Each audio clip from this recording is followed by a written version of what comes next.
Petrol की कीमतों में इजाफा, हुकूमत जिम्मेदारी लेने को तैयार ही नहीं है। शाहिद खखान अब्बासी ने जिम्मेदारी ओगरा पर डाल दी। कराची में मीडिया से गुफ्तगू में उन्होंने कहा कि तेल की कीमतें ओगरा का निज़ाम है, तेल की कीमत तय हुकूमत करती है, ना मिफ्ता इस्माइल।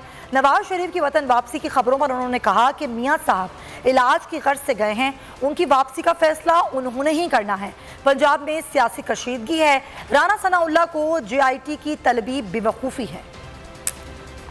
तेल की ये ओगरा का निज़ाम है, दुनिया की कीमतों का निज़ाम है। ये किसी बयानी पर तब्दील नहीं हो। जब से ओगरा बना है, ओगरा पिछले 15 दिन का जो दुनिया की तेल का एवरेज होता है, जो डॉलर रुपए रेट का एवरेज होता है, और जो इस अरसे में जो पुराना तेल बेचा गया उसकी जो LCs हैं, उनकी जो पेमेंट होती है, इसका हिसाब करके तेल की कीमत का तयन करता है। ये हुकूमत नहीं करती, ये मैं नहीं करता, ये मिफ्ता इस्माइल साहब नहीं करते, ये कोई और शख्स नहीं करता। ओगरा करके देती है। हुकूमत इस पर टैक्स लगाए तो लगाना चाहती है, हुकूमत ने कोई टैक्स नहीं लगाया।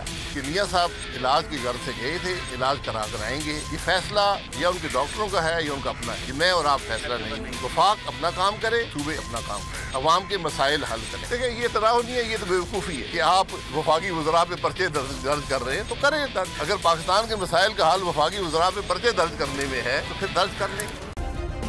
सब्सक्राइब करें और बेल दबाएं ताकि कोई खबर रह न जाए।